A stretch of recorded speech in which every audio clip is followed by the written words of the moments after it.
Alamin ang latest weather update ngayon dito sa Sir Aris Official Weather News Today. Ayon po sa Pag-asa, Intertropical Convergence Zone or ITCZ ang nakakaapekto ngayon sa Southern Luzon, Visayas at Mindanao.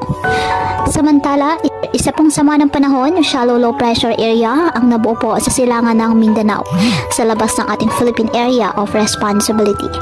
Ayon sa forecast, inaasang papasok ito ng ating PAR, posible ngayong araw at kikilos ito papalapit sa silangang bahagi ng Visayas at sa Mindanao sa mga susunod na araw. Hindi rin po inalis ang posibilidad na mag-develop ito bilang isang ganap na bagyo at kung nagkataon, papangalan itong Botchoy ng Pag-asa. Ngayong araw, ang Mimaropa, Bicol Region, Western Visayas, Zamboanga Peninsula, BRMM, Sac-Sargen, Quezon, Batangas at Davao Occidental, asahan ng maulap na halangitan na may kalat-kalat na pag-ulan at thunderstorms dahil sa ITCZ.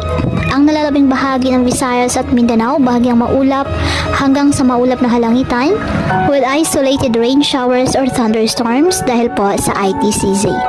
Ang nalalabing bahagi ng Luzon kasama ang Metro Manila, bahagyang maulap hanggang sa maulap na halangitan with isolated rain showers or thunderstorms